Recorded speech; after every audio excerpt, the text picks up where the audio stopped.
छत्तीसगढ़ी गाने देखने के लिए हमारे YouTube चैनल को सब्सक्राइब करें और नए अपडेट्स जानने के लिए बेल आइकन के बटन को क्लिक करें।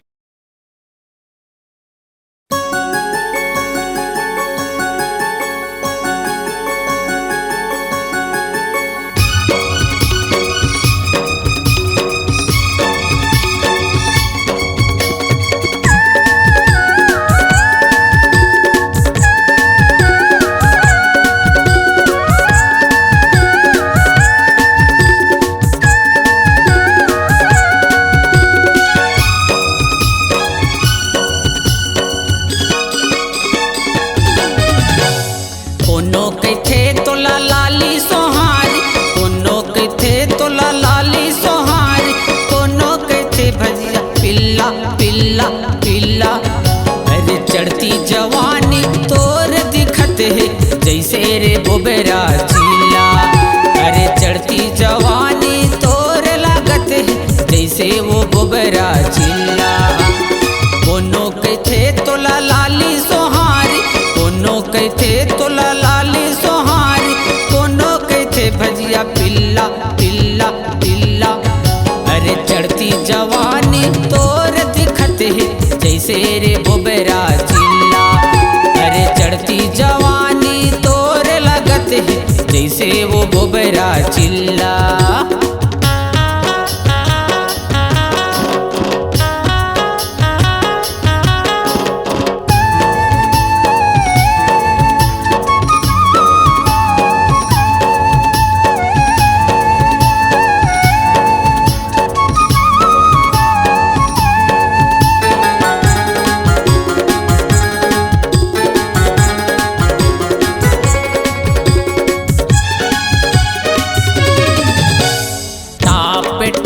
जब लगाए जींस वो 16 के उमरिया त दिखे कम सीने वो, 16 के उमरिया त लागे कम सीने वो।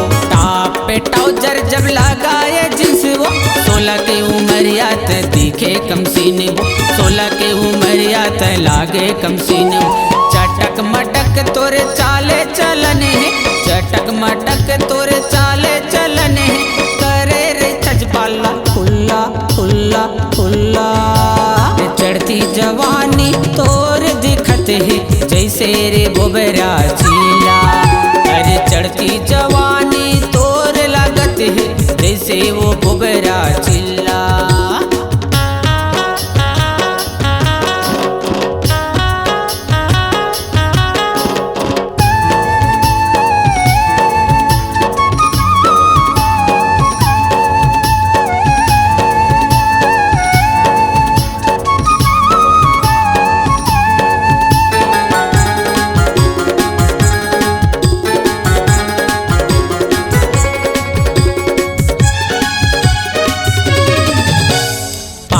तोर पैरियो माथे मा बिंदिया, पूरा मन के टूरी तय उड़ा देथ निंदिया, पूरा मन के गोरी तय ले जात निंदिया। पावे में तोर पैरियो माथे मा बिंदिया, पूरा मन के रानी उड़ा लेगी निंदिया, पूरा मन के टूरी चूरा थस्त निंदिया।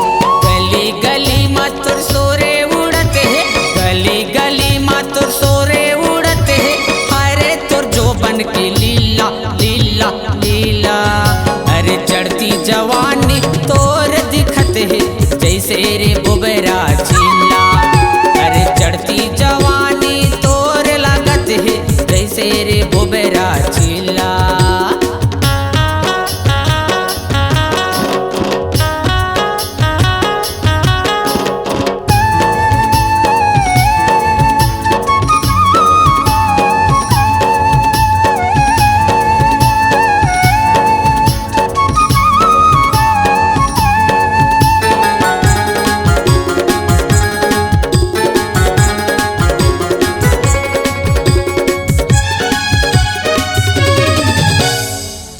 जवानी में अंगे अंगला दिखाए, मायाम फंसा के पाछू पाछू घुमाए, मायाम फंसा के पाछू पाछू घुमाए।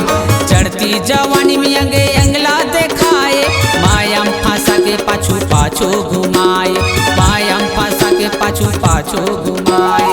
डोकरा छोकरा मन के निंदिया उड़ाए, डोकरा छोकरा मन के निंदिया उड़ाए।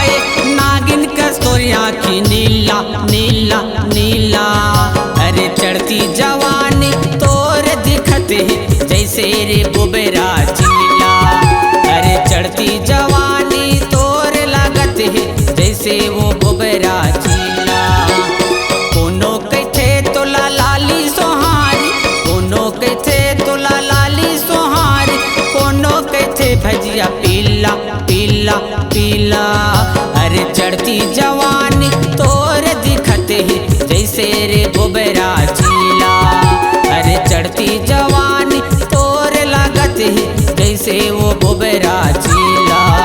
अरे चढ़ती जवानी तोर दिखत ही जैसे वो गोबरा चीला। जैसे वो गोबरा चीला, जैसे वो गोबरा चीला, जैसे वो गोबरा चीला। आपकी आवाज ही आपकी पहचान है। यदि आप अपनी आवाज को एक नया आयाम देना चाहते हैं तो चले आइए मल्टी ट्रैक डिजिटल रिकॉर्डिंग के लिए AVM audio video studio, Khamtarai, Raipur. Mobile number 9301523929 और 7869646201। यदि आप नए एवं पुराने गीत सुनना चाहते हैं तो avmgana.com में जाकर गाना फ्री डाउनलोड करें और YouTube चैनल में AVM गाना और KK कैसेट्स को सब्सक्राइब करें।